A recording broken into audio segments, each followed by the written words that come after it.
Bueno, entonces, buenos días a todos. El día de hoy vamos a tener una charla de Nicolás Torres. Nicolás, estudiante de maestría en física en la Universidad Nacional, hizo también ahí el pregrado. Ambas cosas las está haciendo en el grupo de caos y complejidad. Bueno, hoy nos va a hablar de termodinámica. Entonces vamos a tratar de ver hasta dónde llegamos. Entonces, porfa, Nico, adelante. Bueno, gracias Mauricio por la introducción y pues primero que todo agradecerle a los organizadores por abrir este espacio. Pues es muy chévere tener este tipo de conversaciones con gente que gusta de las mismas cosas que uno y pues poder discutir las cosas pues hasta cierta profundidad, hasta lo que alcancemos. Entonces pues nada, empecemos. Entonces pues esto se llama Physics by Drinkers, entonces comencemos tratando de continuar con una tradición iniciada la vez pasada por Sebastián, que es comenzar hablando de una bebida embriagante. Entonces, cuando íbamos a los bares y nos servían un whisky, digamos, eh, y el bartender le echaba hielo sin que uno se lo pidiera, él- y uno se queda esperando, aguantándose un poquito la abstinencia y mira el vaso con calma y ve cómo el hielo se derrite. Pues uno siempre ve que el hielo se derrite, ¿no?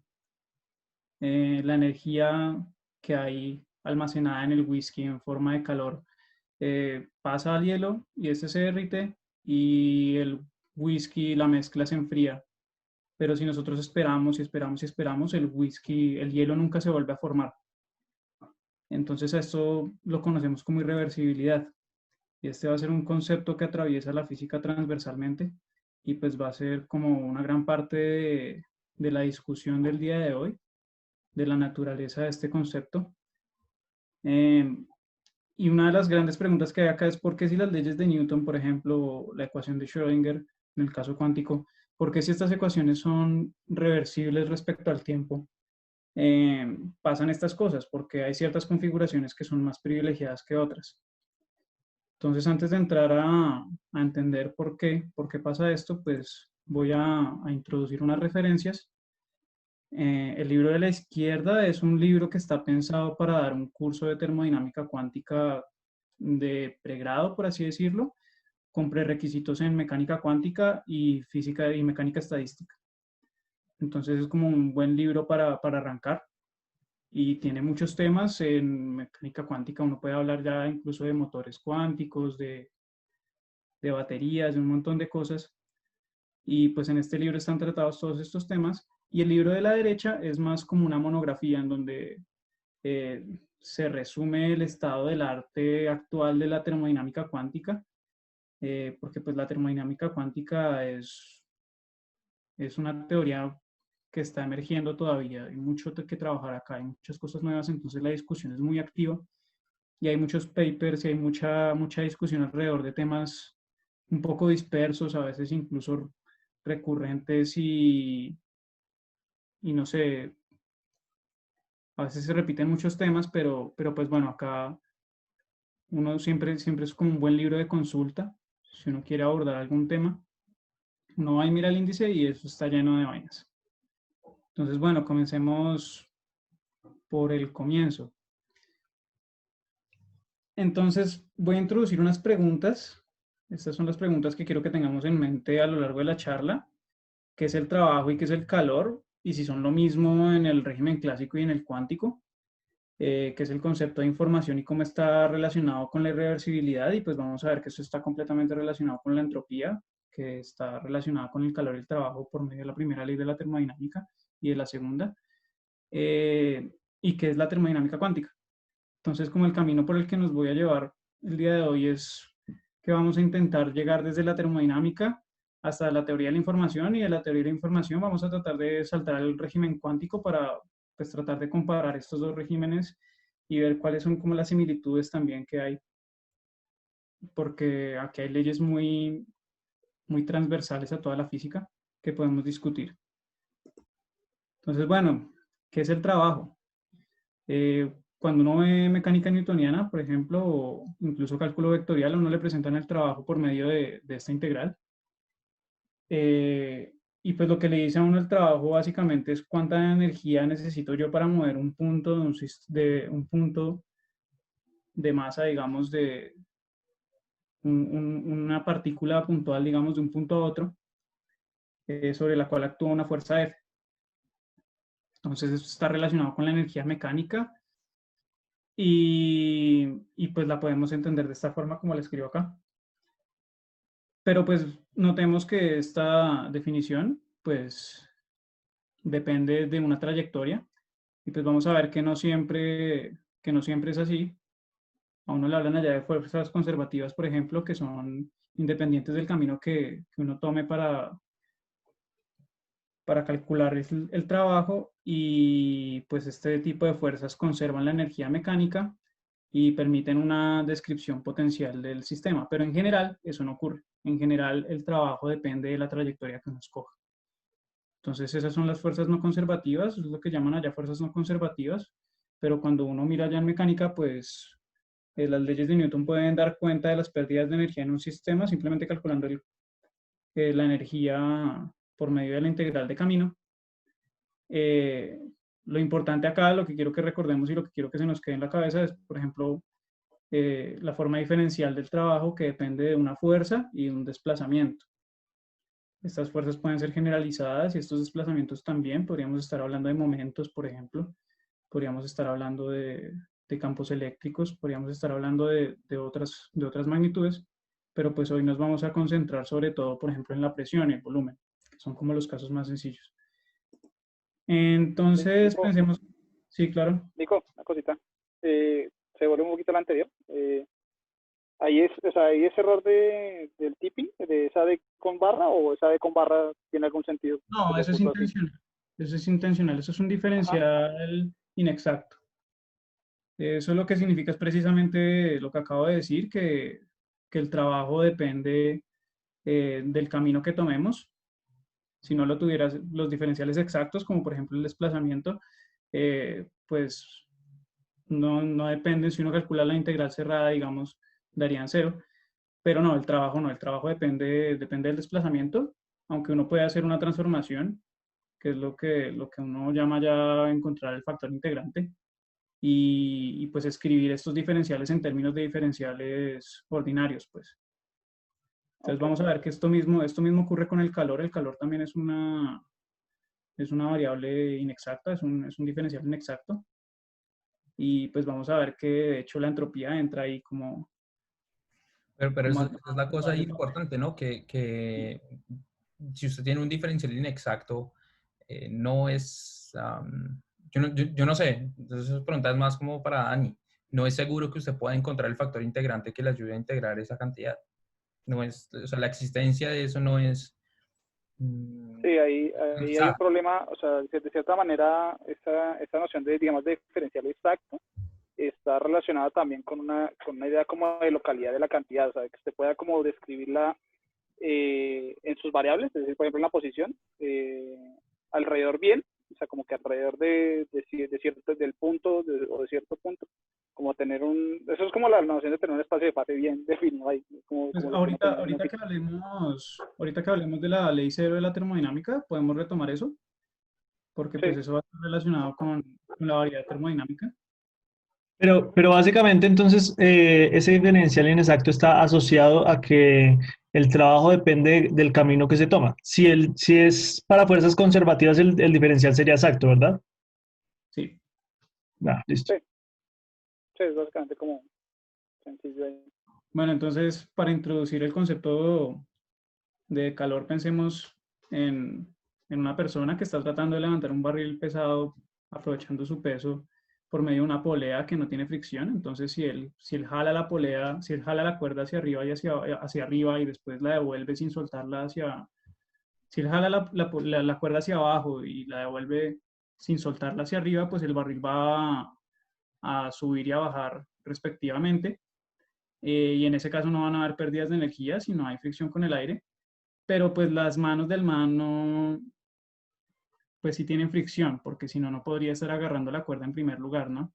Entonces, digamos, si yo le apunto a la cara con el láser, el man la va a soltar y cuando intente agarrarla de nuevo, se va a pegar un quemón de triple, ¿no? Entonces aquí lo que está pasando es que la energía mecánica del barril está abandonando el sistema de alguna forma hacia sus manos, causándole daño. Entonces, entre comillas, estamos convirtiendo energía mecánica en calor, pero pues la pregunta fundamental de la termodinámica es la contraria. ¿Podemos convertir calor en trabajo? Entonces, pues esta pregunta llevó a los físicos del siglo XVIII a crear muchas máquinas, muchos motores, como el que vamos a ver a continuación. Para Carnot era evidente que el calor se podía utilizar para producir movimiento. Entonces, por ejemplo, acá podemos ver que por la izquierda entra aire a presión, entra vapor de agua a presiones muy altas, y a medida que avanza por el sistema, pues se va enfriando y su presión también va disminuyendo hasta que sale un poco más fría y a una presión más baja. Entonces lo que está pasando es que toda esa energía almacenada en lo que nosotros sabemos que es el movimiento de las partículas microscópicamente se está convirtiendo en trabajo moviendo los pistones. Está pasando a hacer trabajo. Pues nosotros sabemos que esto no se puede hacer de forma eficiente, por ejemplo. Entonces vamos a mirar por encima las leyes que rigen este tipo de transformaciones. Entonces comencemos por la ley cero, que nos dice que si dos sistemas están en equilibrio térmico con otro tercer sistema, entonces están en equilibrio entre sí. Esto lo podemos ver como un diagrama de transitividad, pues, en el que el sistema A está en equilibrio con C, B está en equilibrio con C, entonces A y B están en equilibrio. Pero hay otra forma más bonita de verlo, y es la ecuación de estado. La ecuación de estado es una ecuación que relaciona tres variables. Dos de ellas van a ser independientes y la otra dependiente. Entonces uno de acá podría despejar cualquiera de estas tres en términos de las otras dos. Y pues esto define una superficie bidimensional en lo que vendría siendo como el espacio de fase de la termodinámica. Entonces, Nico, un aportecito ahí. sí. Que es que a mí me gusta dar todo eso, que no tenga como esa noción de la ecuación de estado, y es que hay una cosa pues, que está muy relacionada en la parte cuando uno ve cálculo vectorial y esto, que es el teorema de la función implícita. Digamos, digamos, tener esa relación ahí, junto pues con esa función tiene que tener ciertas propiedades, le asegura que se valga el teorema de la función implícita. Y eso tiene implicación de cómo son las derivadas de las cantidades, o sea, cómo usted deriva una cantidad respecto a otra, es como la derivada de P respecto a T. Pues no sé cuáles sean las hipótesis de... Está asegurado que existe, o sea, que existe, que está bien definido, y le dice cómo calcularlo en una cierta región, que es ese espacio de fase. Entonces, como que yo siempre he tenido en la mente de que ese espacio de fase existe, digamos, gracias a, o está bien, se puede fundamentar bien, digamos, a la existencia digamos, o a ese teorema de la función implícita, y que gracias a ese espacio de fase es que usted puede definir bien las derivadas, que yo creo que va a ser más importante adelante tenerlo en cuenta. Pues nosotros no vamos a hablar, digamos, de relaciones de Maxwell y esas cosas, porque estamos interesados más en lo que pasa microscópicamente, entonces vamos a saltar a la mecánica estadística. Pero acá lo que uno sí puede ver es, por ejemplo, lo que hablábamos ahorita. Los procesos, digamos, que se mueven sobre la variedad termodinámica, pues es lo que nosotros vamos a entender como procesos reversibles. Es decir, que saltan de estados de equilibrio, entre estados de equilibrio durante toda la trayectoria. O sea, siempre están cumpliendo una ecuación de estado. Y pues lo que se salga de ahí, pues van a ser procesos irreversibles. Pero una cosa importante acá es que la naturaleza se comporta de una forma tal que los estados siempre tienden a volver a la variedad termodinámica. Eso es lo que hace esta variable T, que todavía no hemos dicho qué es, pero pues todos sabemos que es la temperatura. Pero pues en la termodinámica suele ser como algo un poco oscuro. Acá lo que nos va a definir es esto. ¿Cuáles son? O sea, si nosotros nos movemos sobre la variedad termodinámica, y de hecho la termodinámica solo puede describir de forma completa los procesos que se mueven sobre la variedad, y cuando se mueven por fuera de la variedad, lo único que podemos hacer es comparar los estados iniciales y finales. Entonces es una teoría muy limitada en ese sentido.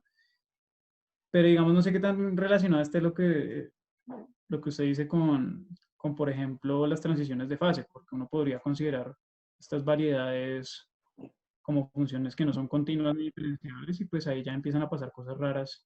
Venga, Nico, una pregunta. Sí, claro. Cuando usted dice que ese espacio de fase, usted trabaja sobre la variedad, usted se refiere a la variedad termodinámica. Esa variedad, por qué utiliza ese término? ¿Se refiere a variedad diferenciable? ¿Se refiere o a qué tipo de variedad se refiere? ¿Y por qué es necesario el uso del término? O sea, Yo no ¿cómo, sé, cómo? yo no conozco los detalles matemáticos, esa respuesta se la podría responder mejor, digamos, Nicolás o de pronto Paella. Eh, para mí es una superficie. O sea, para mí lo importante es que es una superficie suave, en este caso, eh, y que me define los estados en equilibrio termodinámico. No, pero igualmente, Julián, usted también puede hacer la descripción de la termodinámica en términos de variedades. O sea, usted puede definir algo que se llama estructura, por ejemplo, de contacto si quiere trabajar con sistemas termodinámicos o estadísticos. Entonces, sí, usted puede trasladar, digamos, todas esas herramientas de la matemática, de variedades y de superficies y de todo este asunto a termodinámica. Entonces, esa variedad digamos, de equilibrio de la que habla Nico, pues sí, es un ejemplo de una variedad sumergida en algo que se llama variedad de contacto. Entonces, pues, eso se enmarca en eso. Pero igualmente usted Creo puede que ese es un como, tema seguir que estudiando.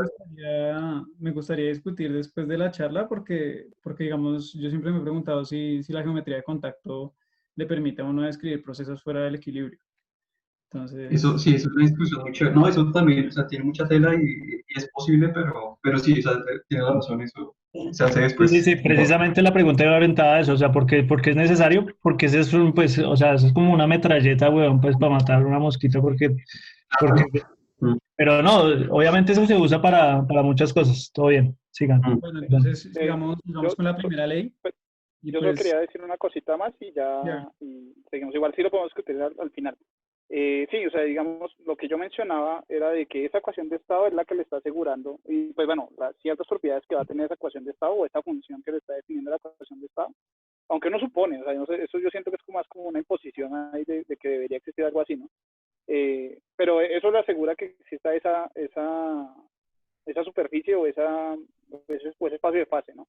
Que, digamos, en el lado fundamental digamos, de la termodinámica le permite hablar de estas relaciones. O sea, esas relaciones de la primera ley de la termodinámica están bien definidas, digamos, bien claritas en términos de ese espacio de fase. O sea, si claro, no porque existiera ese espacio de fase, usted no puede hacer eso.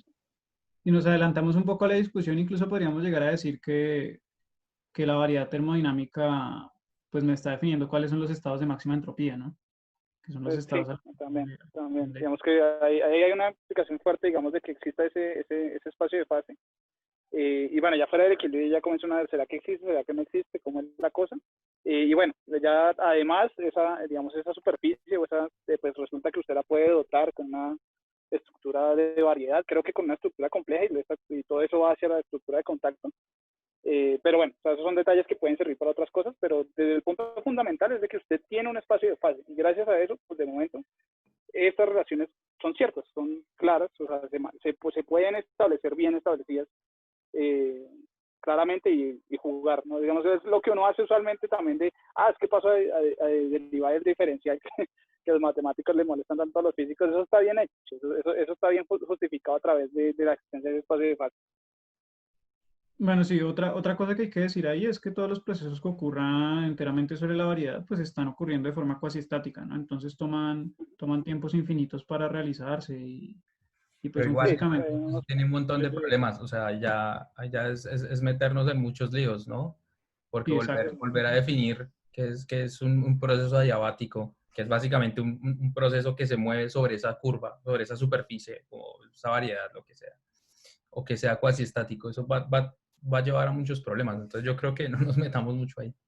Sí, no, exacto. no, Entonces, bueno, digamos con la primera ley. La primera ley, pues, es simplemente la conservación de la energía y lo que estamos haciendo es separar cuáles son las contribuciones de los cambios de la energía interna de un sistema que podemos controlar, que se referiría al trabajo, y los cambios que no podemos controlar, lo que se desperdicia, pues, por decirlo de alguna forma. Y pues el diferencial del calor, de lo que definimos como calor, como el resto, como lo que sobra cuando quitamos el trabajo, pues también es un diferencial inexacto, ¿no? Pero pues de nuevo, pues podemos relacionar estos diferenciales con diferenciales exactos por medio de las cantidades extensivas e intensivas. Y pues lo mismo pasa en el caso reversible, por ejemplo, con el calor. Y pues aquí aparece por primera vez esta cantidad que nos va a interesar tanto el día de hoy, que es la entropía. Y la temperatura pues aparece como el factor integrante de esa cantidad en el caso reversible, ¿no?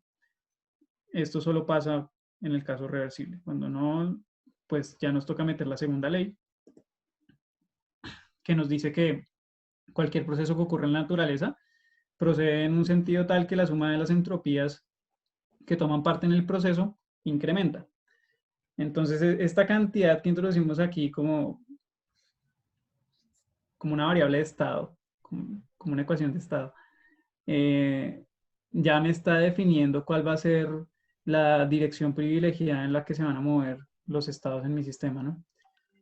Y pues esto lo podemos escribir de esta forma, como que el cambio en cualquier proceso termodinámico va a ser mayor o igual que cero. La igualdad solo se cumple en el caso de procesos adiabáticos y reversibles.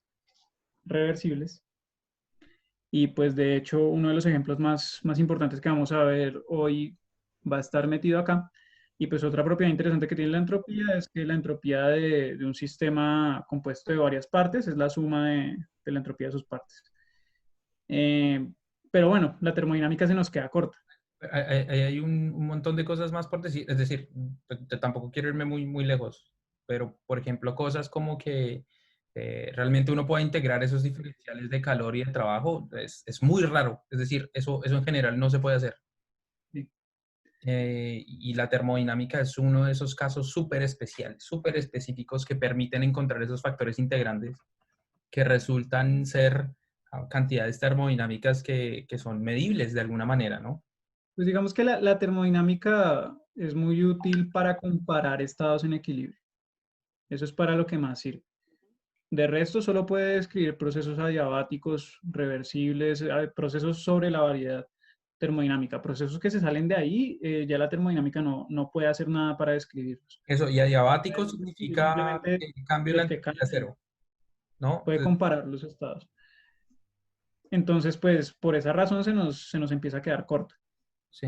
Entonces ahí es cuando nosotros somos mañosos en la física y pues metemos una descripción diferente. Nosotros en la termodinámica solamente estábamos describiendo estados macroscópicos de los sistemas. Solamente estábamos mirando cuáles eran las propiedades macroscópicas como el volumen, la presión, no sé, otras que se les puedan ocurrir, así como de entrada. Pero pues en general variables que describen macroscópicamente un sistema, como por ejemplo el número de partículas eventualmente si uno quiere mirarlo por ahí en el ensamble gran canónico. Pero pues cuando pasamos a mirarlo microscópicamente, pues nos damos cuenta que podemos hacer más cosas. Nos podemos preguntar, por ejemplo, si las partículas azules son las que componen el gas que está encerrado en el cuadro azul, ¿cuáles son las configuraciones en el espacio de fase de esas partículas que me llevan a esta configuración? No se puede hacer esa pregunta. Podemos olvidarnos de lo que está alrededor. Eso va a ser simplemente un baño que está a una temperatura constante. Vamos a ver que eso está pues, relacionado con cuál es la energía promedio cuando llega al equilibrio uno de estos sistemas.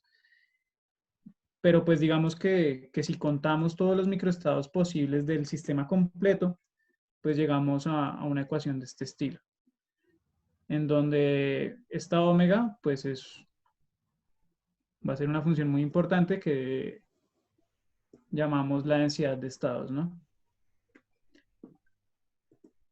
Entonces, uno se puede preguntar cuál es el efecto del baño sobre esa densidad de estados, sobre recordemos que estos estados, o sea, que esta densidad de estado lo que me está diciendo es cuáles son los microestados que me están llevando a este estado macroscópico. No estamos hablando de cualesquiera microestados, sino de esos en particular. Hay otra cosa, Nico, que yo quería decir, y es que no es lo mismo ese espacio de fase termodinámico del que usted estaba hablando, que el espacio de fase al que se refiere cuando habla de las partículas chiquitas. No, no es el mismo. Entonces, No hay es el mismo. conceptos que son bien diferentes, Sí. pues que en realidad hay formas de mirar cómo se relacionan, pero pues toca separar también. Sí, digamos que ¿Se uno refiere también, al espacio de fase de cada una de las partículas? Sí, el espacio de fase clásico, momento o posición, en donde el estado está representado por un punto en ese espacio, que es básicamente la combinación de todas las posiciones y todos los momentos. Ese es el espacio de fase clásico. Listo. Y de alguna manera usted puede, por ejemplo, coger todas las partículas, cada una tiene ese espacio de fase, hacer el producto tensorial de todos esos espacios de fase y llegar al espacio de fase, digamos, del estado macro, Pero o no, eso ¿cómo no se hace así. se construye el no porque usted espacio en de fase principio no puede termodinámico? conocer cuál es la posición y la velocidad de todas estas partículas. Pero pues suponga que puede, ¿no? Le De estoy conocerla, sí. suponga que puede. Sí. La Pues de relación de conocerlas, eso con el espacio de fase termodinámico es lo que está diciendo ahí Nicolás. Y es cuáles de todas estas combinaciones en los espacios de fase, en las configuraciones del espacio de fase clásico, me dan la misma configuración de volumen, de presión, de temperatura, es decir, el mismo estado termodinámico, que son cantidades macroscópicas. Entonces, lo que él quiere contar con omega es cuántos de las configuraciones microscópicas le reproducen las mismas cantidades macroscópicas. sí, exacto. Pues digamos que acá es importante como tratar de olvidarse de cuáles son las configuraciones de cada partícula, sino que uno piensa más es en cuál es la energía promedio de esas partículas, por ejemplo, como lo mostramos acá. Entonces uno piensa Yo más tengo en una cosas como pregunta. espera, termino la idea. Entonces uno piensa más en Sí. cosas como cuáles son los microestados que en promedio tienen una energía entre E y E más de E, por ejemplo. Entonces ahí uno empieza a mirar, por ejemplo, cascarones en el espacio de fase. Entonces uno ya no está mirando simplemente puntos, que computacionalmente uno podría hacerlo así, pero pues en la práctica pues no tenemos suficiente memoria para hacerlo y pues vamos a ver más adelante que eso es un problema. Ok. Sí, sí, nada más como era por ese lado, porque digamos como que esa visión, bueno, y además como esa relación de la entropía igual al logaritmo de omega es el volumen, ¿no? Bueno, no mentiras, no Es, importa. es Toda esa uno relación, puede verlo como el número de estados por unidad de volumen, sí, eso, cuando, eso. cuando las variables son continuas, como en el caso del momento y la Ajá. posición, porque pues la posición y el momento de estas variables, pues la posición, el momento de esta partícula podría estar apuntando en cualquier dirección, ¿no? Sí, listo. Pero Entonces, entonces, esa relación que uno está poniendo ahí, yo digo, pensando, porque es que igual la mecánica estadística y la termodinámica, digamos, como históricamente, pues se formularon en momentos diferentes de cierta forma, ¿no? Y como que nosotros tenemos mucho la visión de explicar la termodinámica usando mecánica estadística, ¿no? O sea, como que no sé, o sea, y pues yo tengo la interpretación, digamos, de ese valor de entropía ahí introducido así como está, es justamente pensando en eso, en que usted inicialmente podría describir todo su sistema pensando en la posición y momentos de cada una de las partículas. Entonces, no, pues yo no, digamos, como que no voy a hacer eso, voy a ignorar una parte, voy a pensar más o menos cómo se distribuye la cosa, cómo es en promedio todo eso, no voy a tener como certeza absoluta de dónde están todas las cosas, y debido a eso, pues aparece esta cantidad que es la entropía, ¿no? Que es como lo que de cierta manera desconozco de mi sistema, o como una medida de eso, lo que yo a veces lo sí, interpreto así. Pero entonces, esa formulita que está ahí y esa interpretación es más de la mecánica estadística o de la termodinámica. esto es más de la mecánica estadística. Pues digamos que en la termodinámica uno simplemente habla de que la entropía aumenta y pues esto empuja a los sistemas al equilibrio, ¿no? Porque la entropía está aumentando hasta que deja de hacerlo. En el momento en el que deja de hacerlo, pues hemos llegado a un estado de equilibrio termodinámico, ¿no? En cambio acá, pues nosotros ya podemos hablar de cuál es la entropía de un estado fuera del equilibrio, por ejemplo. Podríamos intentarlo, por lo menos. Ok, No sé ok. qué tan factible sea, pero pues es algo que uno puede intentar. Entonces, uno acá se puede preguntar cuál es el efecto del baño sobre el sistema.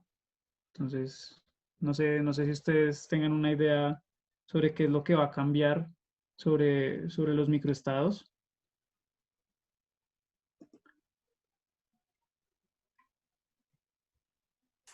¿Alguien Entonces, por tiene ejemplo, alguna cosa por decir ahí?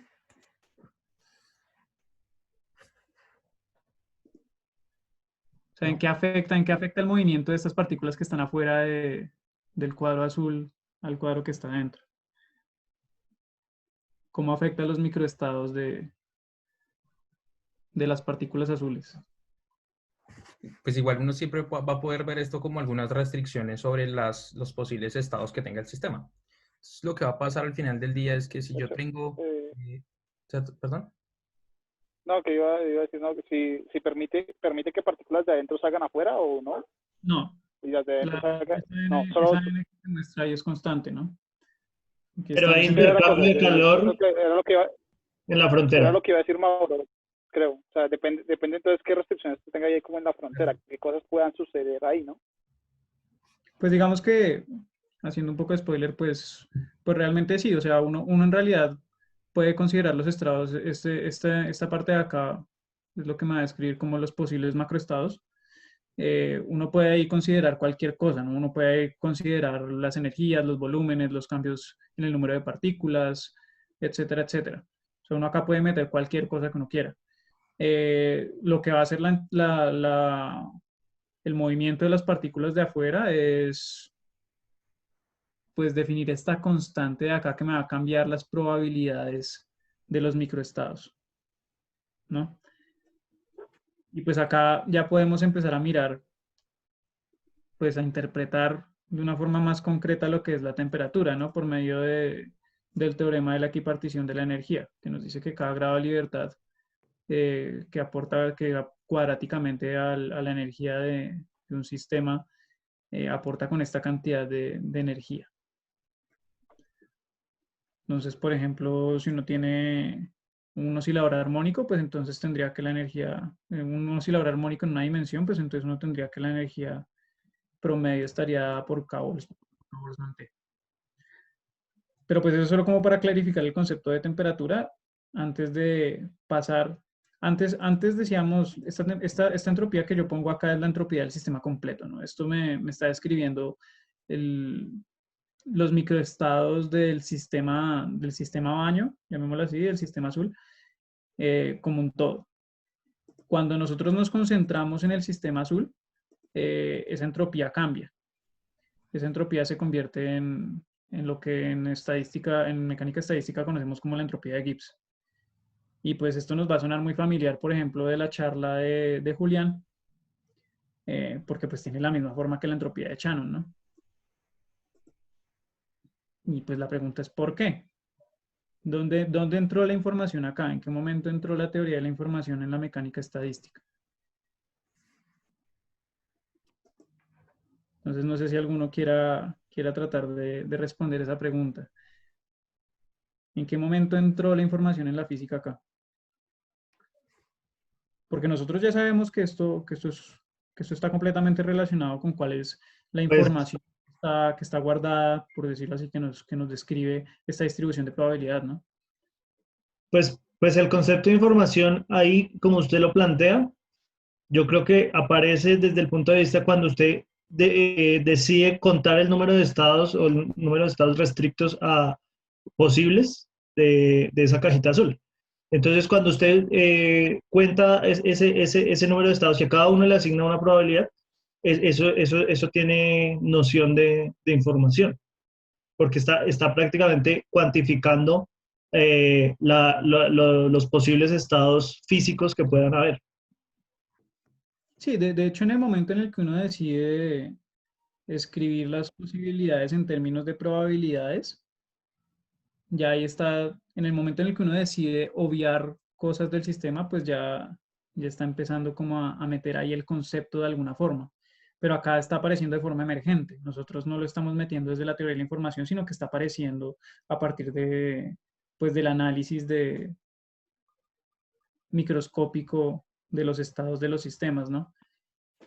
Entonces, esta información va a encontrar una respuesta más clara, pero pues antes de eso, pues miremos qué ha pasado con las variables que nos interesan. una pregunta, Nico. No, que yo creería que, o sea, la razón por la que emerge es porque, pues, finalmente uno prácticamente se está tapando los ojos, o sea, como a las variables, digámoslo así, clásicas que uno conoce para cada partícula en particular, para la redundancia. O sea, porque como usted, o sea, usted prácticamente está diciendo como, bueno, yo no tengo capacidad para procesar toda la información de que esta particulita tiene este momento y esta posición y esta otra tiene esto y esta otra tiene esto y así, porque además sería totalmente impráctico hacer como el procesamiento de toda esa información, sino que más Bueno, bien trabajo pero desde lo digamos que que es posible. esa interpretación es válida, podría ser válida acá, pero digamos, pensemos en el caso de la cuántica.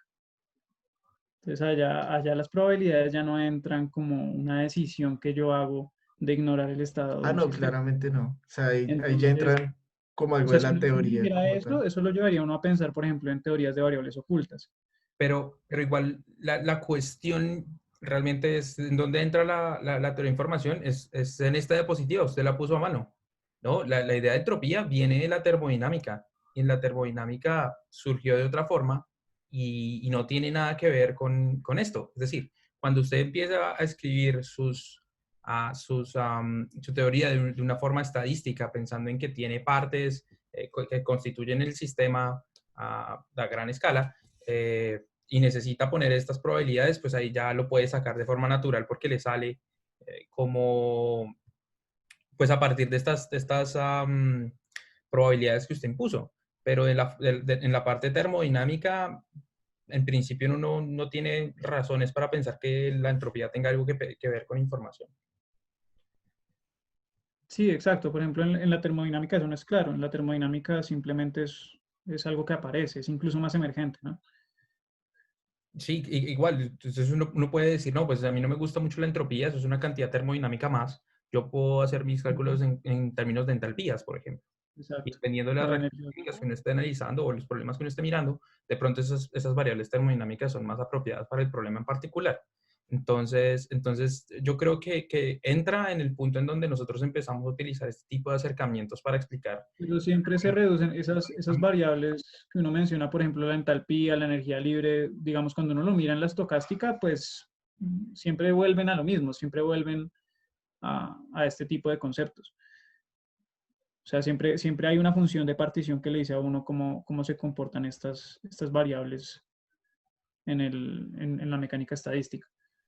Sí, por eso, o sea, lo que estoy diciendo es que si nosotros empezamos a pensar en términos estadísticos, ahí ya va a estar metido. Sí. Bueno, Es que entonces, antes de mirar, pues, ahí había, no, pero bueno, no, si quiere hágale y ahorita comenta.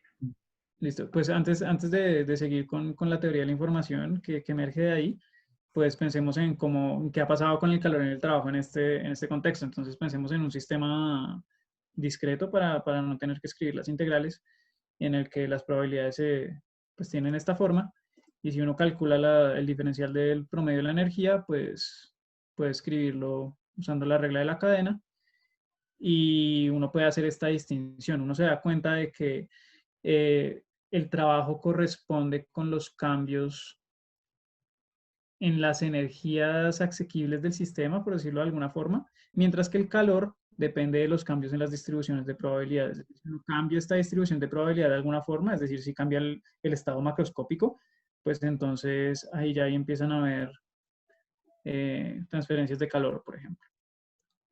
Pero pues digamos en cuántica uno podría pensar en hacer esto separando los niveles de energía de un átomo, por ejemplo, si uno quisiera hacer trabajo.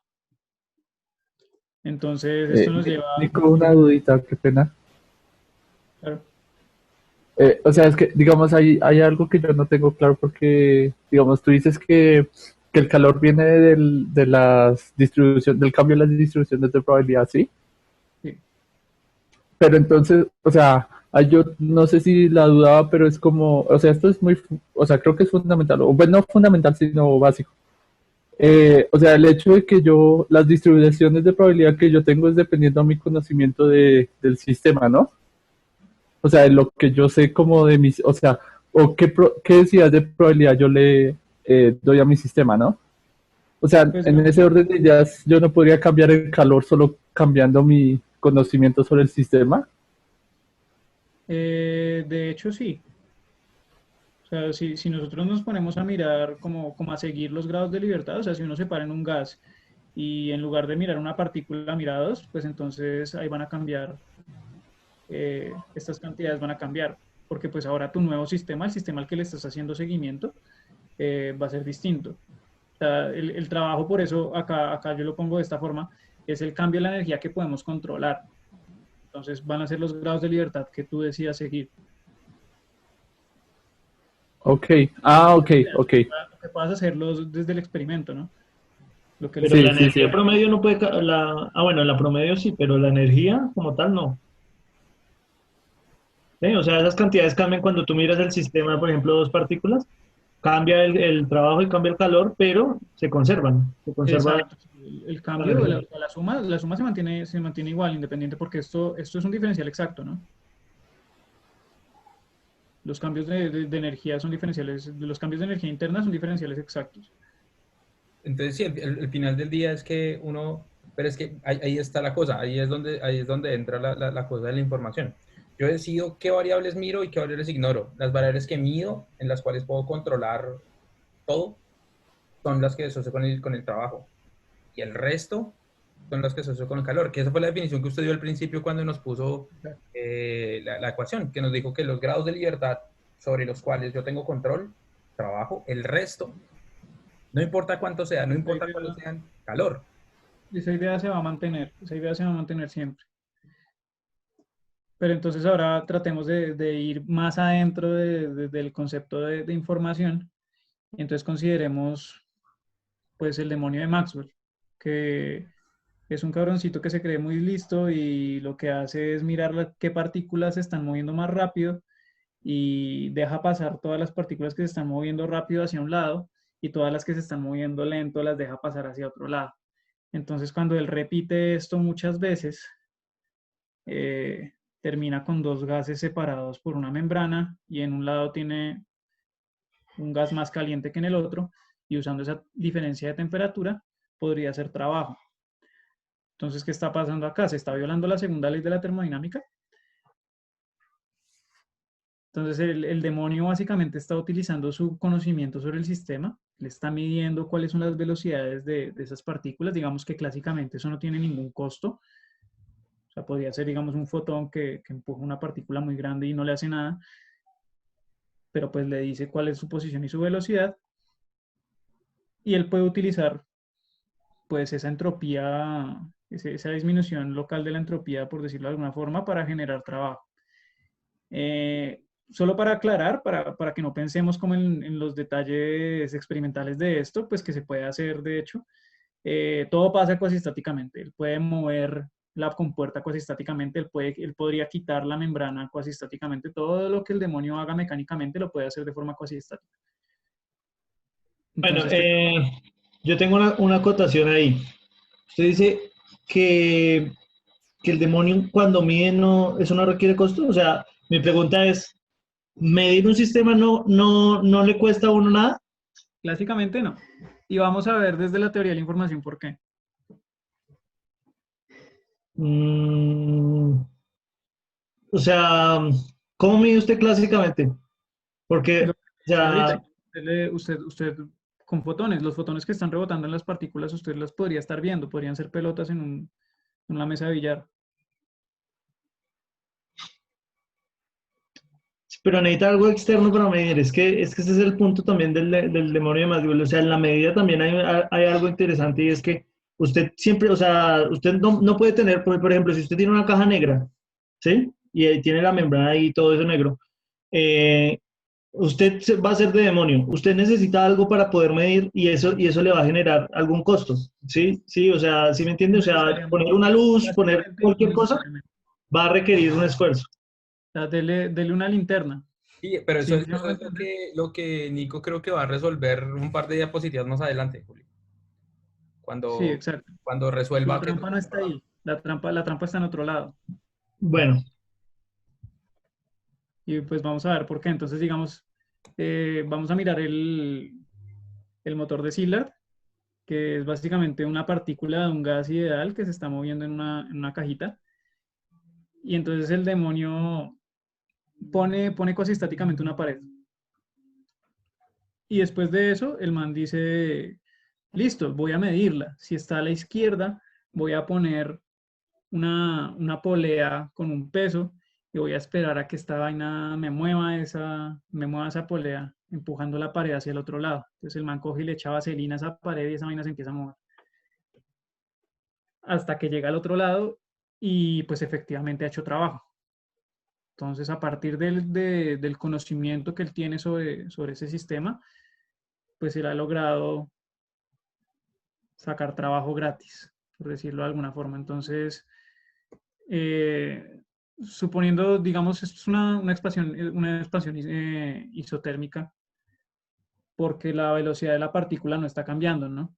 Entonces, ¿cuál sería el trabajo que ¿Y por qué no? se hace? Porque las colisiones son elásticas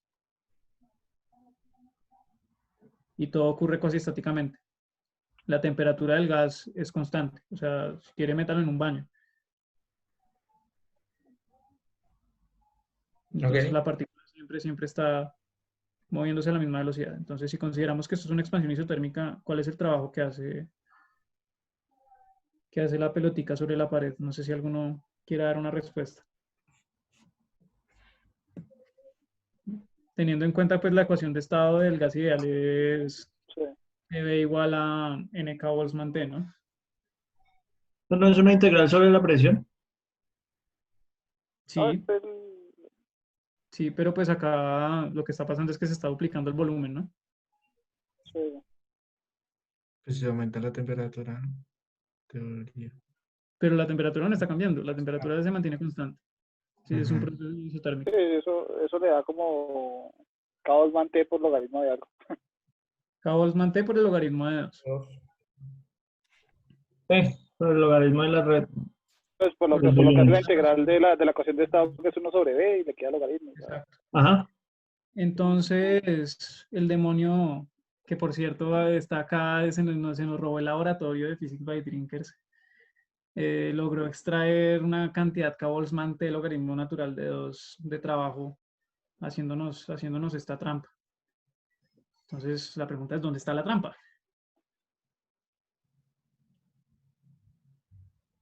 Entonces, les doy una pista. El demonio puede repetir este proceso, puede volverlo a hacer. En este punto, él ya está, el motor ya está otra vez en el mismo estado que el inicial, ¿no? Él solo tiene que quitar la polea y puede volver a repetir el experimento en principio mecánicamente. ¿Puede hacerlo? Sí, digamos que pone otra pared, pero no sabe en qué lado va a estar la partícula, ¿ok? Y tendría que volver a medir, ¿no? Tendría que volver a medir dónde está la partícula para poner la pared y la polea. Exacto. Entonces, digamos, si el man mide que la partícula está en la izquierda, el man pone la polea en esa misma dirección y produce trabajo. Si no, entonces vamos a tratar de ver qué está pasando dentro de la cabeza del demonio, ¿no? Si no, pues entonces el man hace lo contrario, la pone del otro lado. Entonces, ¿dónde está la trampa? Sí está relacionado con la medición en el sentido de que la mente del demonio se llena con esa información, pero eso no es lo que salva la segunda ley de la termodinámica. Lo que salva la segunda ley de la termodinámica es borrar esa información. El demonio solo tiene, en este caso, solo tiene un bit de memoria. Si él quiere volver a repetir el experimento, tiene que olvidar dónde estaba. Y es en ese proceso en el que se recupera la segunda ley de la termodinámica. Entonces, cuando el demonio olvida el estado del sistema, puede volver a comenzar el ciclo porque puede volver a guardar información en ese espacio de memoria.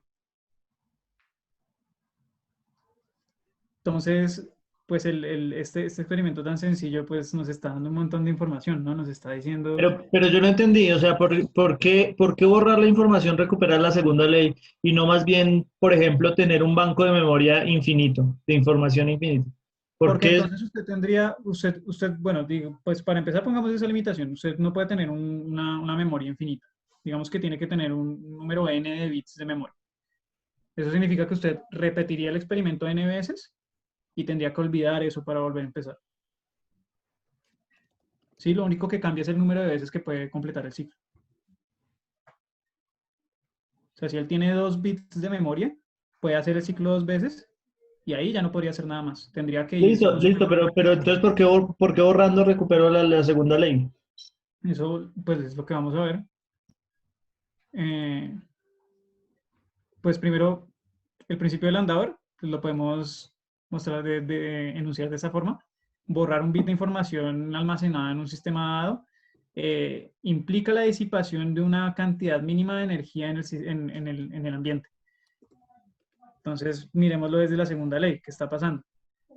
Entonces, si uno mira la segunda ley, pues uno tiene que la entropía del sistema, que en este caso sería el demonio y el gas, más la entropía del baño, tiene que ser mayor o igual que cero. Como el baño siempre está en equilibrio termodinámico, pues uno puede escribirlo con la igualdad de Clausius, la entropía del baño, y puede encontrar esta desigualdad, que el calor que se le pasa al baño es mayor o igual que la entropía del sistema multiplicada por la temperatura con un signo negativo. Entonces ahora veamos qué está pasando con la entropía del sistema. Pues nosotros ya habíamos visto, aquí es donde nosotros de alguna forma u otra hacemos la relación entre las dos cosas, entre la entropía física del sistema, entre la entropía de Gibbs y la entropía de Shannon, y decimos que la entropía del sistema está cambiando en K-Boltzmann logaritmo natural de 2. Entonces, eso implica una transferencia de energía al baño que tiene que ser mayor que esta cantidad. Entonces, borrar información de la memoria del demonio cuesta calor. Necesariamente cuesta alguna cantidad de calor mayor que esta cantidad. No sé si ya es más claro, Julián, viéndolo de esta forma. Sí, sí, sí, ya es más claro. Igual eso va a seguir siendo raro, ¿no? Entonces, si usted lo piensa desde el punto de vista termodinámico, eso siempre va a ser extraño. Si usted Sí, lo mira desde el punto de vista informático, de pronto es un poquito más claro. Y es que pues vamos a, o sea, digamos que borrar, eso significa que borrar información es un proceso termodinámicamente irreversible, ¿no? por ejemplo, uno tiene que mirar ahí dos cosas. Si yo tengo un bit, tengo posición arriba o abajo, ¿cierto? ¿Qué significa borrar? ¿Se me entiende? ¿Se me entiende a qué me refiero?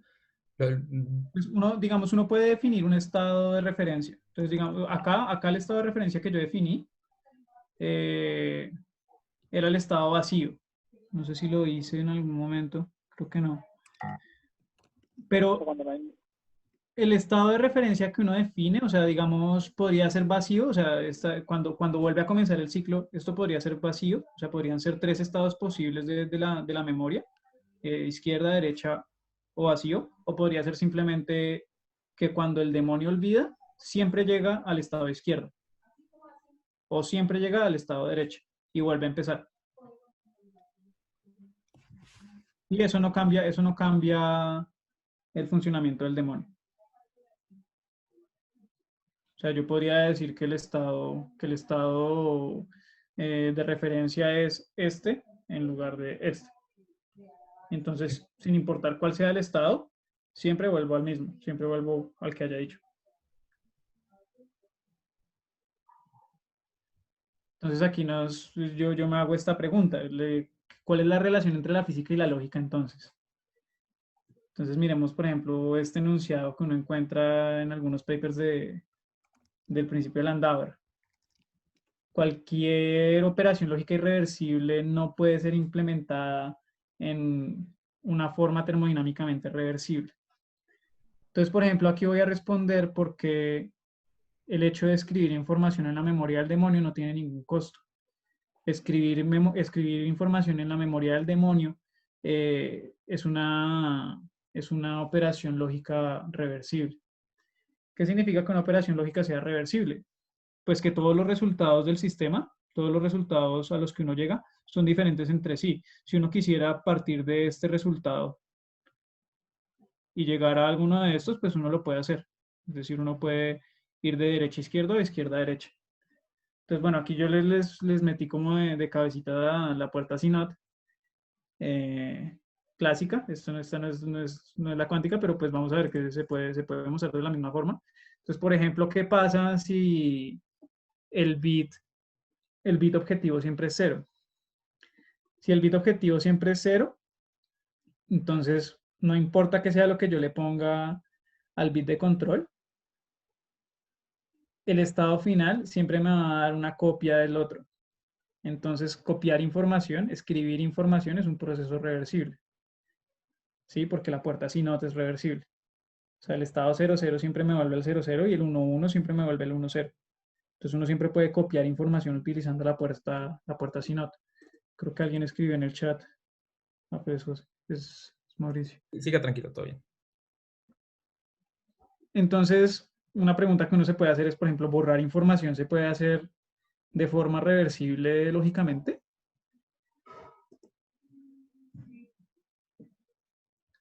Es una operación reversible o irreversible. No, pues es irreversible porque no tiene, digamos, la biyección. Porque si uno tiene un espacio de inicio de dos variables y siempre, o sea, si usted tiene un inicio de dos variables y usted define el borrar como llegar a una sola, pues si usted parte de esa una sola, es imposible saber de cuál de las otras dos vino. Entonces, pues no puede, o sea, es una cuestión de espacios, pues. Pues acá creo que se me borró una diapositiva, pero yo había puesto una diapositiva en la que era una intermedia entre esta. Ignoren la tabla blanca. Miremos la tabla negra. ¿Qué pasa si uno tiene, por ejemplo, 1, 1 y 0, 0? Por ejemplo, el bit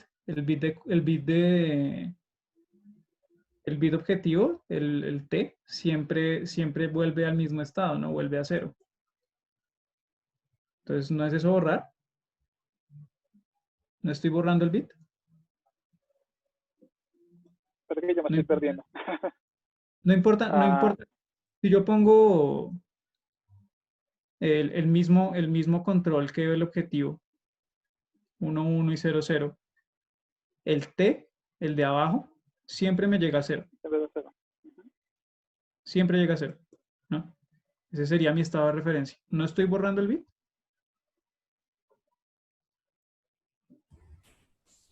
No, pues según lo que había dicho, como está volviendo al estado de referencia, pues sí. Pues digamos que acá la trampa es que hay información redundante, ¿no? Vamos, Julián en su charla hablaba de que uno puede tener información redundante en un sistema. Entonces, en realidad, aquí uno lo que está haciendo no es borrar el bit, sino comprimirlo. Los dos bits tienen la misma información en ambos casos, ¿no? Entonces, lo que uno está haciendo en realidad es escribir el 1, 1, lo está escribiendo como 1, 0, porque ambos bits tienen la misma información y el 0, 0, pero lo está escribiendo como 0. Se está quitando un bit de información innecesario que uno necesita para describir el estado. Pero en cambio una puerta... Pues yo creo que es que ese concepto de compresión en información clásica es para tener una discusión un poco más amplia, yo creo, porque me parece importante tenerla y aparte no es tan sencillo. A ver, dos cositas. Una, creo que llevamos como una horita más o menos, pero creo que tenemos para 15, 20 minutos para que vayamos como cerrando, para que no nos alargamos mucho y podemos seguir discutiendo estas cosas ahorita. Y dos, marica, yo todavía estoy perdido, pero o sea, en la tablita azul, esa es un proceso irreversible o no reversible. Sí, la CNOT es siempre reversible. Sí, porque Entonces, siempre tiene esto es un valores subespacio de la CNOT. diferentes y puedes saber dónde vienen, ¿no? Ujú. O sea, esta compuerta de acá es esta misma. Ok. Y esto es simplemente un subespacio de la tabla. O sea, Sí. si miramos el 1, acá, el 1, sería esta columna, ¿no? Esta fila. Y el 0, sería esta fila. Ujú. Entonces, lo que yo estoy diciendo es que si la información es redundante, uno de los bits siempre va a 0. Ah, ok, ya, si usted tiene los dos, o sea, los mismos valores de las dos entradas, Ok. siempre la salida, en una de las salidas es 0 siempre. Sí. Entonces, ese bit yo Ok, podría ignorar. ajá. Pero en cambio, Se podría miremos decir eso mismo. Ajá. la tabla blanca. Digamos que el input es una compuerta de una entrada y una salida, ¿no? Si el input es 0, el output es 0. Y si el input es 1, el output es 1. Es 0 también. Entonces, si yo tengo el output, si yo sé que el resultado es 0, pues como dos de los resultados son 0, yo no puedo volver al input. Ahí sí estoy olvidando información. Sí. Entonces, sería más bien una compuerta como esta la que me describiría el proceso irreversible. Pero pues eso es una discusión, digamos, esto es una discusión completamente abierta, los filósofos y los físicos se dan en la jeta con esto, Ya, ya. porque por allá en la lógica dicen que estas cosas se pueden hacer siempre de forma reversible. Yo apostaría que no, pero pues la verdad no lo sé. O sea, es una discusión bien profunda. Pero físicamente el principio de Landauer aparece transversalmente en todo. O sea, borrar un bit de información almacenada en un sistema implica una disipación mínima de energía. Eso pasa en la física clásica, eso pasa en la mecánica cuántica, eso pasa en la relatividad, eso pasa en todo lado. Entonces, por ejemplo, en la mecánica cuántica esto tiene una implicación curiosa que no vamos a ver hoy, que es que la violación del principio de incertidumbre nos lleva a violaciones de la segunda ley de la termodinámica. Venga, pero entonces, una cosita antes de que continúe ahí. Entonces, sí, digamos, ahí queda como la discusión de si borrar información es un proceso reversible o no. Y, digamos, usted mostró el ejemplo, la posibilidad de que podría ser a través de una compuerta o de un proceso reversible, siempre y cuando la información esté como repetida, ¿no? Sí, que eso no sería borrar información. Como yo lo entiendo, eso no sería borrar información. Eso Sí, sería pues bueno, ahí sí, pues porque información. bueno, ahí pensando en lo que preguntaba de la lógica, pues sí sería uno como, aunque sería raro, ¿no? O sea, como que dentro de su lenguaje usted admita que los valores de verdad estuvieran como, sí, como repetidos de cierta forma, pero eso sería raro, no sé si existe una lógica así, pero bueno. Yo tengo una dudita, o sea, con respecto a lo de borrar información, digamos, en una compuerta, uno ahí no está siempre borrando información en el sentido de que uno tenía dos entradas y llega solo una salida. Pero la lógica binaria siempre se puede reescribir con compuertas reversibles en ese sentido, porque lo que uno puede hacer es sacarle otra colita a la salida en la que entra uno de los outputs, en la que sale uno de los inputs. Entonces, Ah, ok, o sea, digamos esas AND OR yo siempre las puedo escribir como Siempre las puedes escribir reversiblemente.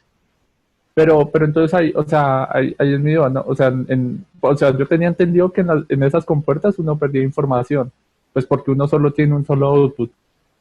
Y no, y independiente del output, uno no puede saber cómo fue el input. Sí, todas las compuertas que tengan dos entradas y una salida Es binaria, ¿no? son irreversibles en ese sentido, pero fíjate que esta compuerta solo tiene una entrada, ¿no? es básicamente Sí, digamos. porque lo que está diciendo Nico es, comparado con lo que está diciendo Lucho, es que usted siempre puede poner entonces un bit de referencia o los bits de referencia que sean necesarios. Entonces usted tiene dos entradas y una salida, pues mande alguna de las entradas, usted escoge cuál y la manda o también de salida. Entonces ahí le quedan dos entradas. Ah, ok, ya. Y el referencia. Dos salidas. Okay. Entonces ahí En mando este una caso tú solo tienes auxiliar, una pues. entrada. Pero en general usted sí perdería la información si no manda una referencia. En Usted este lo caso que solo tienes entiendo. manda la referencia y la vuelve reversible. Pero no, ahí sí, Pero pues esa fue la ahí sí trampa. concuerdo conmigo que eso no sería borrar información, porque usted hizo una copia y después borró un bit, o sea, pues igual tiene el bit. Exacto. O sea, de cierta manera, no sé. Sí. Ok. Bueno, y eso también, dos cositas ahí. Primero que todo, Pues eso definido bajo la lógica booleana, que, o sea, nosotros podemos también definir otro tipo de lógica y hay que, por ejemplo, Bueno, ¿sí me esa entienden? es una buena pregunta. Por ejemplo, Creo que va la a ser algo lógica similar. de la computación cuántica, ¿cuál sería ahí? Yo creo que Ahora bien, por ejemplo, y otra pregunta que me surge es, por ejemplo, en cuántica. Pues en cuántica existe el teorema de no cloning. Entonces, ¿usted cómo hace para hacer esa copia y borrar? Ah, es No, el y pues lío. Igual, en igual es cuántica la claro, discusión claro en se términos basa. informáticos, todo clásico. Es decir, si usted solo piensa en términos clásicos, usted puede hacer, y por eso se escoge básicamente sistemas de dos niveles, porque así es como los computadores funcionan, porque así se escogió y así es más fácil hacerlo. El lío es que ahí nos toca entonces empezar a pensar en términos informáticos y computacionales, como si pues uno como empezaría a representar estos quantum bits y cosas de ese estilo, que, pues usted sabe, ¿no? no, totalmente de acuerdo en que esa lógica me parece conveniente, pero no me parece universal en el sentido de que uno no puede ahí concluir cosas universales. O sea, ¿sí me entiende? O sea, bajo esa No, lógica se trabaja de esta el manera, navegador se bajo otra prueba no en sabemos. cada uno de estos contextos. En cada uno de estos contextos se prueba independientemente. O sea, siempre vuelve a aparecer. En la forma informática que corresponde a la teoría, vuelve a aparecer. Entonces, por ejemplo, en el caso de la relatividad, lo que se dice, miren que lo que se está diciendo acá es muy fuerte, que la información tiene masa. O sea, que un bit de información en este sentido, o sea, estaría relacionado, o sea, uno podría relacionar un bit de información con esta cantidad de masa. Y algo que se dice por allá, por ejemplo, es que cualquier partícula que tenga menos información que esta cantidad sería indetectable. Entonces ahí surgen preguntas muy fuertes, ¿no? Como si la materia oscura, por ejemplo, es materia que tiene una masa menor que esta, entonces sería indetectable, pero podría tener de todas formas efectos gravitacionales.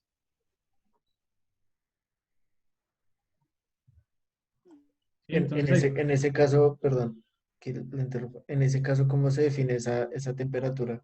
O sea, para la relatividad general. no estoy seguro, yo creo que Diego podría responder mejor esa pregunta, pero yo creo que es análogo. ¿Cómo es que se me cortó no escuché bien la pregunta? ¿Cómo sería esta ¿Cómo se temperatura? definiría esa temperatura ahí en la relatividad general? En ese, No sabría Especial. decirles, Esto podría ser o sea, especial. o sea, no se me ocurre ahorita, pero yo sí he visto unos ejemplos, por ejemplo, con el efecto Unruh, que es un ejemplo en el que usted combina teoría de campos y espacios curvos, donde la curvatura del espacio le induce a usted una temperatura que no tiene un origen termodinámico, sino, o sea, por ejemplo, allá en ese caso lo que uno ve es que usted puede reconstruir o recuperar digamos, una distribución de probabilidad de tipo Planck, y usted ya pues, digamos, nace un concepto de temperatura sin hablar previamente digamos, de un contexto, o sea, sin estar en un contexto termodinámico. Yo asumo que acá debe funcionar de una forma muy análoga. La curvatura del espacio le debe estar induciendo ciertas, digamos, analogías termodinámicas, pero no sabría bien. O sea, ahí sí yo estaría mintiendo. Bueno, ok. entonces, para poder cerrar la charla en el régimen cuántico, pues consideremos, por ejemplo, un ejemplo. Entonces tenemos, por ejemplo, este estado mezclado que tiene probabilidad de un medio de aparecer de medirlo en este estado y un medio de medirlo en este estado. Vamos a considerar, vamos a acoplarlo con un baño que podría estar en un estado de energía N y terminar en un estado de energía M. Y vamos a seguir estos pasos. Entonces el bit comienza en una mezcla estadística y lo acoplamos a un baño. A esa vaina le hacemos alguna transformación dependiente del tiempo. Y esa transformación va a ser tal que los estados de energía degenerados de estas dos vainas, digamos que estos dos estados tienen energías degeneradas, se van a separar y inequívocamente esta vaina va a terminar en el estado 1,1 con una probabilidad muy alta. En ese proceso, el baño térmico podría cambiar de energía y terminar en un estado M. Y entonces podríamos, por ejemplo, calcular el calor como la diferencia entre los estados de energía del baño térmico y el trabajo utilizando la primera ley de la termodinámica, en donde pues, la energía del sistema no cambia porque para empezar estaba degenerado, ¿no?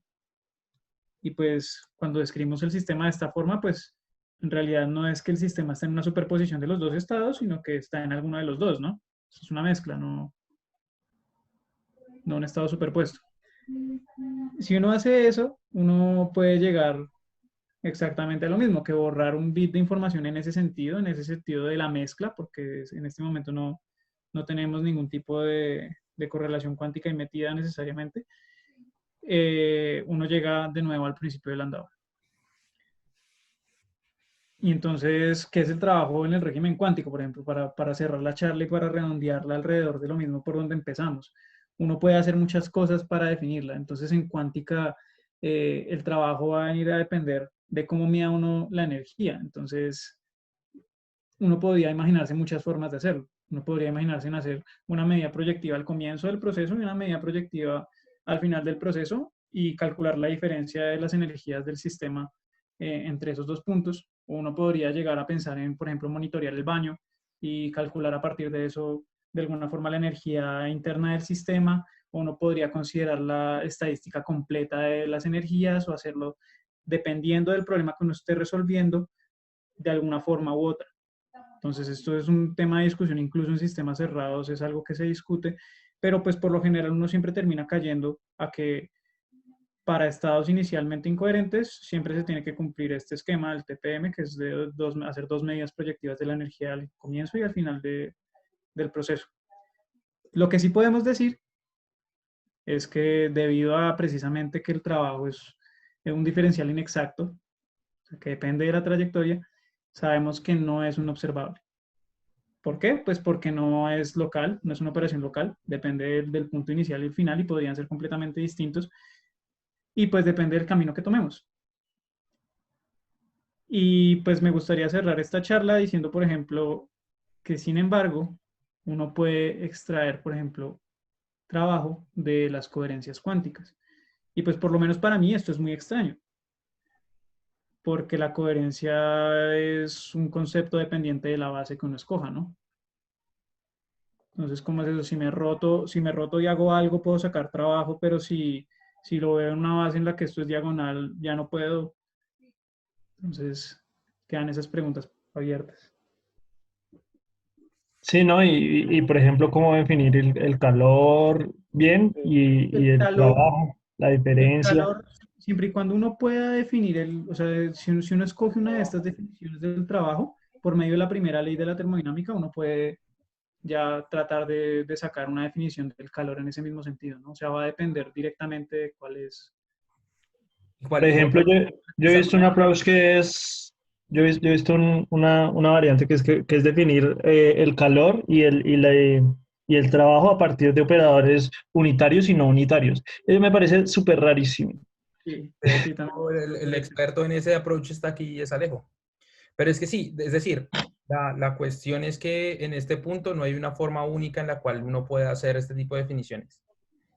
Y cada una de las definiciones pues lo lleva a uno a resultados diferentes. Entonces, por ejemplo, uno va a poder hacer comparaciones siempre con la termodinámica clásica, eso es lo que uno esperaría.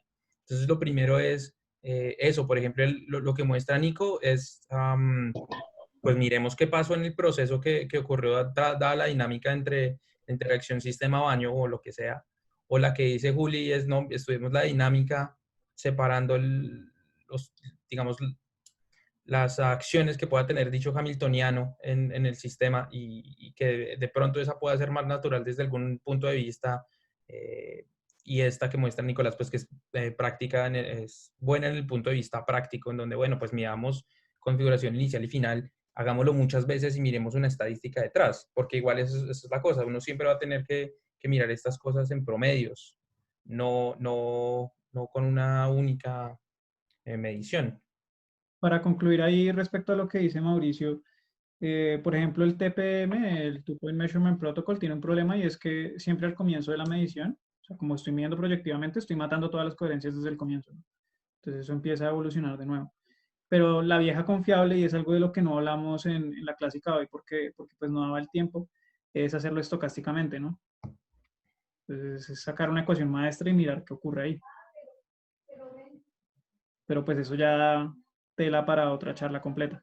Marica, aquí hay un montón de cosas que dan para una charla completa, o sea, lo de compresión, lo de la lógica, esta forma de definir las diferentes maneras para definir calor y trabajo en cuántica. Eso es un campo de investigación, pues. Ah, Sí, No, es que esto es súper amplio, o sea, digamos, ni siquiera habíamos hablado de baterías y motores termodinámicos en el régimen cuántico y eso es un es trabajo que es realmente una muy cosa. reciente. Estas son cosas que hasta ahorita que todavía se están pensando mucho. No es que haya alguna definición sólida en la cual uno se pueda parar y de ahí para adelante hacer cosas, sino pues todo Digamos, propuestas, ¿no? si uno se pone a leer, por ejemplo, uno encuentra mucho que se refieren al feedback control, ¿no? Seguramente se han encontrado con ese concepto mucho. Pues uno puede escribir ese concepto en términos de demonios de Maxwell. Entonces, Sí, ya teniendo en cuenta que el demonio tiene una memoria finita y todas estas cosas, uno puede llegar allá a utilizar esa información que guarda el demonio para hacer algo después con eso en el sistema y aprovecharlo de alguna forma. o igual también irse por el otro camino que también habla Nico, que es medir el baño. Eso es una teoría completa Ujú. sobre medidas. Pues en el ejemplo medimos el baño, ¿no? Sí, pero en mecánica clásica es más fácil, ¿no? Cuando uno habla realmente de estas mediciones suaves en mecánica cuántica, pues va a ser bien complicado tratar de hacer una teoría alrededor, termodinámica alrededor. Pero bueno, es que sí, o sea, la teoría de la medida es muy diferente en mecánica cuántica y ahí teoría, ¿usted dijo medidas suaves o teoría de medidas débiles? bueno, eso, medidas débiles. Eso, perfecto. Eso también me parece una muy interesante, ¿no? Y también medio raro. O sea, esa mierda de mediciones débiles es totalmente, pues para mí todavía Venga, es un tema oscuro. sí, venga, una cosita. Sí, no, marica, o sea, que hay bastantes cosas que podemos mirar, o sea, y discutir hartísimo. Yo creo que nos vamos a quedar un buen rato ahorita hablando. Yo Pero creo. entonces yo creo que ya es bueno pues de que paremos casi la grabación. Entonces no sé si de pronto pues Nico da un review o alguna cosa como de la charla. Me creo que de hecho llegamos bien a una conclusión. Sí, sí, sí. Y de pronto si la gente tiene alguna pregunta más de la charla, pues darles el espacio y terminar ahí, digamos, esta parte y seguimos discutiendo ahorita. Listo. Entonces eso, Nico, por favor, un resumencito chiquito de la charla en general. Sí, pues para redondear, pues lo que hicimos básicamente fue partir desde la teoría menos concreta que teníamos, que era la termodinámica, que es con la que arrancaron los físicos en el siglo XVIII, y fuimos bajando cada vez más en la estructura de los sistemas hasta llegar a una descripción informática de ellos. Y ahí podemos incluso empezar a pensar cómo estas descripciones informáticas podrían ser más generales de lo que pensamos. Están atravesando transversalmente la física y pues cuando decimos que estamos en la era de la información, pues es bastante literal, ¿no? Y pues en una futura charla, pues podríamos hablar, por ejemplo, de una descripción estocástica de todo este asunto y compararlo con lo clásico para entrar en cosas más detalladas. Bueno, Nico, muchísimas gracias también por la charla. Digamos que aquí nos vamos a quedar un buen rato, yo también creo, discutiendo muchas de estas cosas, pues es un tema que es muy interesante, muy abierto a muchas otras cosas. Entonces, no sé si alguien más tenga alguna pregunta que quiera hacer justo ahora, o algún comentario, alguna cosa.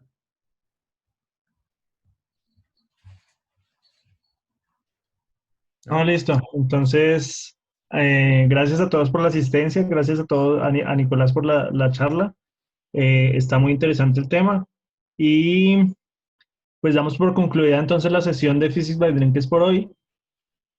Eh, los esperamos en próximas ocasiones. Eso, y ya la próxima charla ya sabemos de qué va a ser. Es acerca de propagadores en sistemas fermiónicos. La va a dar Rafael Pineda, él es estudiante de doctorado, está haciendo su doctorado también en la Universidad Nacional. Entonces, bueno, esperamos tenerlos ahí también. También enviamos ahí la encuesta, que porfa, si quieren, pueden llenarla como para que este espacio siga mejorando. Entonces, muchas gracias también a todos por venir, a Nicolás otra vez por la charla. Yo voy aquí a parar la grabación y ya seguimos hablando.